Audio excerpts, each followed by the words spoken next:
Welcome to the weekly update, brought to you as always by Pace Car Rental. And as a regular watcher to the weekly update, you will know that this has become just a commentary on the government of national unity and what happens in the post-election period. Well, here we are at the end of July, and we still don't have a government. And that is because these talks for the government of national unity seem to really be struggling. But I want to focus on one thing that if you really think about it, is something to consider. President Cyril Ramaphosa has got a unique skill. He's got an absolutely unique skill. He wins every single battle, but he loses every single war. If you track his political career, his first objective way back as the new South Africa was formed was to be the deputy president. He did all the right things. He was the guy, the main negotiator. He was the person everybody wanted to talk to, the crafter of the Constitution. And what happened? He lost. He won all those battles, but he lost the war as he was beaten to the post by Thabo Mbeki. So he went off, became a shareholder in other people's companies, amassed an enormous amount of wealth, and sat on the sidelines, hoping one day to become president. Soon enough, he got the call-up. He became deputy president under Jacob Zuma, where he apparently saw no malfeasance until afterwards and was shocked by what he heard at the Zondo Commission. Then he went into his next war. His next war was to become a successful president. He even went on air and said it's more important to him. One of his first speeches as president was more important to him, was to keep the ANC together, was more important to him than to run the country well. Right? Please watch that interview where he said keeping the ANC together was more important than being a successful president. Well, he ended up being the man who has presided on the decimation of the ANC. When he took over, the ANC had 62% majority in the 2014 local general election. And he's the man that has presided over a 22%, more than 50% loss, or 33% loss of support from the ANC. This guy keeps on getting voted in as president of the ANC and keeps on getting a smaller and smaller return. He keeps on saying that he's the guy to fix up South Africa. And what has happened to South Africa? Ever since he's become president, South Africa's growth has diminished, the unemployment queues get longer, and South Africa gets more and more isolated, right? And we slip further and further down the international rankings. So here we have President Cyril Ramaphosa. He gets hammered in the last election, yet another war that he's lost. 40% the ANC gets, which admittedly is still the biggest vote by any of the political parties. He gets to form a government of national unity. He goes out. This is now meant to be his game, the great negotiator. Cyril Ramaphosa is going to form the government of national unity. To the manner born, this is now meant to be the guy who can definitely swing it. So what does he do? He reaches out across the aisle, and his first battle is to get himself elected as president of the country, to get one of his minions in as the speaker. He manages to convince his initial government of national unity partners, i.e. the Democratic Alliance and the IFP, to vote along with him, and he wins. What happens next is quite interesting. Well, in order to get the first bit done, which had to be done quite quickly, there was a time limit on that. He basically gets them to agree to sign an initial agreement, which says, yes, we will support you for this first bit, which is the first important hurdle, which is to get a president and to get a speaker in place. And then the next step is based on this agreement that says we are going to get cabinet posts, we're going to be in government together, We'll have a say in who comes on board in this government of national unity and some of the decisions that get taken. Which is a little bit like saying to somebody, here's money that you asked me to lend you. Here's 1,000 rand that you asked me to lend you. We won't sign any papers, except we'll sign this thing that says that once I pay off this 1,000 rand, this urgent debt that I have to pay off, we'll go back and sign a loan agreement. That's what that initial agreement, the spirit of that initial agreement was. So the DA and the IFP signed that initial agreement. Now the president in South Africa has quite a lot of power because it's up to the president to appoint a cabinet. Off Cyril Ramaphosa goes and he has won the next battle. He became the president of the country. What happens? Immediately, in bad faith, he starts recruiting every small party into the government of national unity, which was kind of against the whole idea. The idea was to have these three big parties, and that's why so many people were calling it a coalition, because it had all the hallmarks of a coalition between those three parties, the ANC, the DA, and the IFP. And the thinking was that, we'll keep it small and we'll go off to Parliament and you'll have more than 60% of the vote and you'll govern the country properly. And so the important parliamentary posts, the important cabinet positions will be divided amongst these parties. And almost immediately, the ANC started to act in what can only be called bad faith. And I'm not the only one who says it. You go and look at many of the commentators that say this is definitely against what that initial agreement said. In any case, there's a lot of correspondence that goes on between the two main protagonists, which is the ANC and the DA, as the ANC goes on a recruiting spree and gets every small party that they can muster. They get good Patricia de Lille's one-man band, they get Al Jamar, they get the PAC, they get the Patriotic Alliance, the Freedom Front Plus. They get all of these little parties into the government of national unity. And then say to the DA, well, quite simply, it's your share of the deal that their representation must come out of, not ours. They offer the DA, instead of the DA getting, if you just do the sums, the ANC got 40%, the DA got 21%. Let's call it 50% of whatever the ANC gets, the DA should get. That's what they brought to the party. What happens? No, sorry, we're going to have to cut your share quite dramatically. And not only are we going to cut your share, we are going to cut the importance of those positions that you hold. To the point where the current offer, as we sit here on Friday afternoon, is that the DA has almost not one portfolio of any importance in the government of national unity.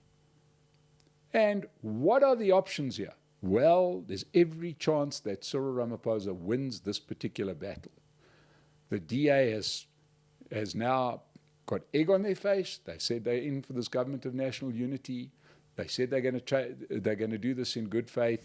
And what's happened? The big party has said, well, sorry, take it or leave it. And you're being very greedy. And what happens is that the DA-hating media has got all over this. They said, absolutely, it's the DA's fault for wanting what was initially agreed. They shouldn't ask for that. It's the DA that doesn't want this thing to work. Well, we have to ask the question now, what happens from here? I think that Cyril's calculation is that by getting all of these small parties on board together with their 40%, they're getting pretty close to 50% mark, right? Let's call it 50%. But they know that it's going to be really dangerous to go into Parliament with a government of national unity that's got 50% plus one. What is the problem with this? Well, quite simply, let's look at what happened in some of the metros where we had these wafer-thin coalitions. It just takes one person to go to one of those one-man band parties. I mean, imagine if you're the leader of the PAC, or if you're Patricia de Lille, near the end, near retirement, offer her 5 million rand to switch her vote. Of course she's going to take it. What else has she got? She doesn't have a job. She doesn't have a future in the country. She hasn't really done anything of note. It's the easiest bribe you would ever pay. It would be the same as when the ANC paid Colleen Makubela back in the Johannesburg vote, when she switched side. So it's quite easy to destabilize that coalition. The other option is do a deal with the EFF, invite them in, suddenly you're fine. You've got the ANC's 40%, you've got roughly 10% from these other small parties, plus you've got the EFF. There you go, 60%. Leave the DA out with Mkhonto Wesizwe. You've won the war either way. You've won those battles, I should say, either way. You become president, you've got your cabinet, and away you go.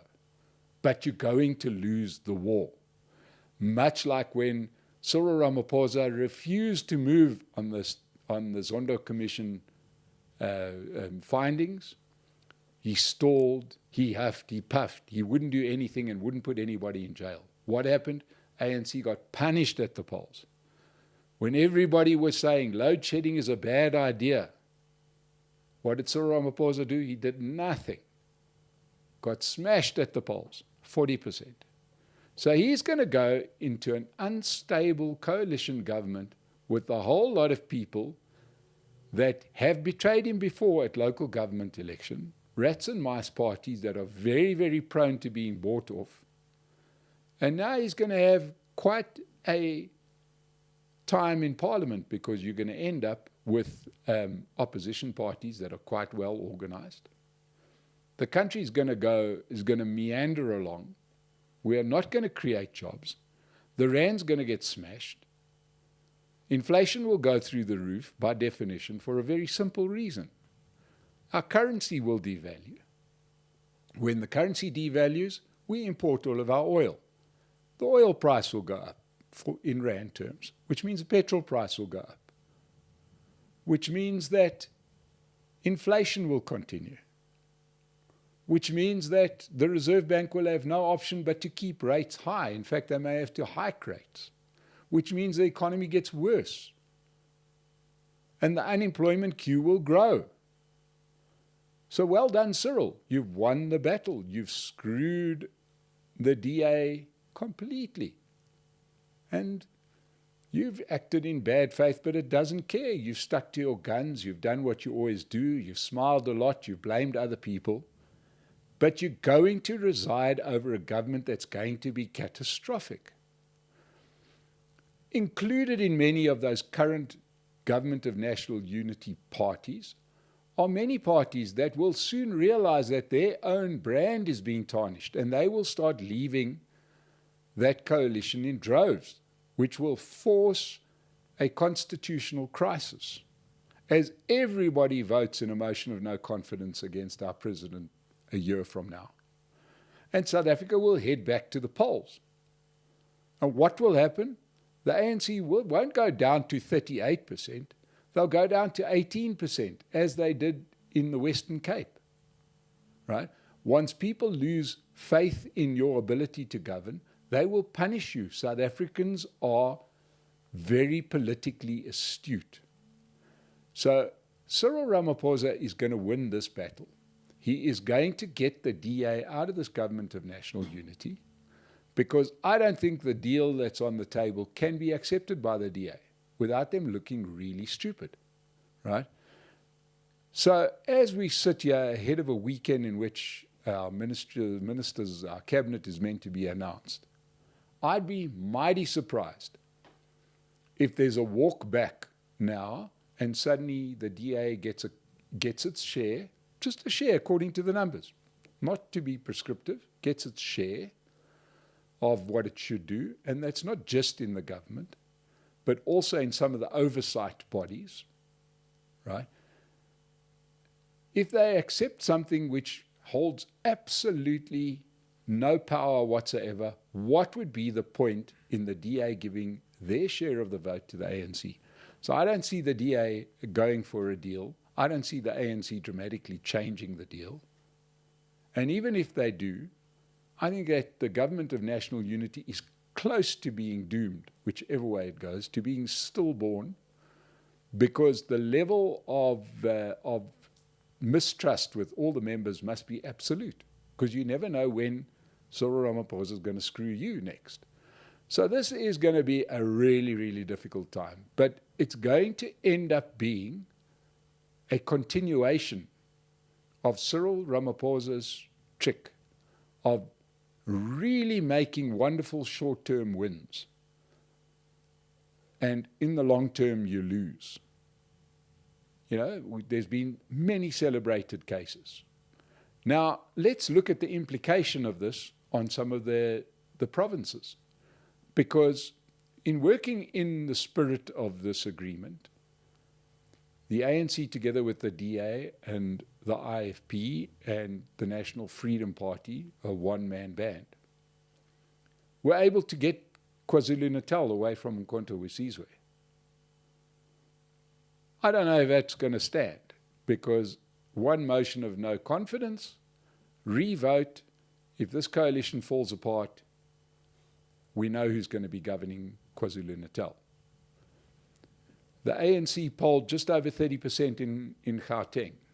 An election has already been held, and Panyaza Lesufi is currently the head of Gauteng, voted in with this coalition, with the initial agreement, thanks to the DA. Take that support away, and suddenly things change.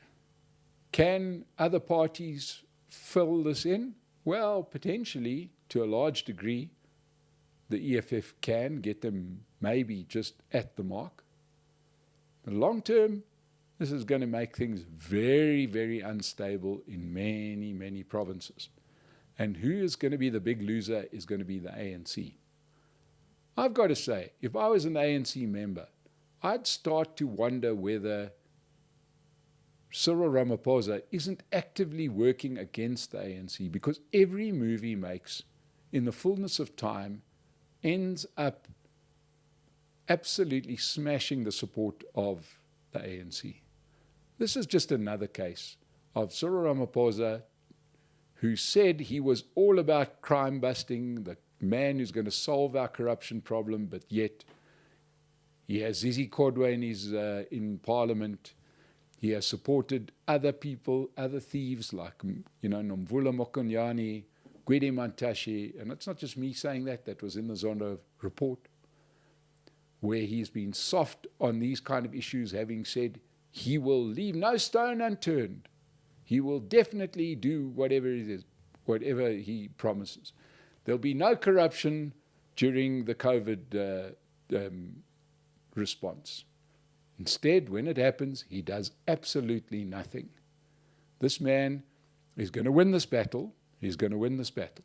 He's going to be president. But he's going to lose the war, because ultimately there's going to be a really bad result for the ANC come the end of this particular saga. But the real people that are going to suffer is you and me, because this country is not going to go back to work, not anytime soon, not while we got people like this running the country.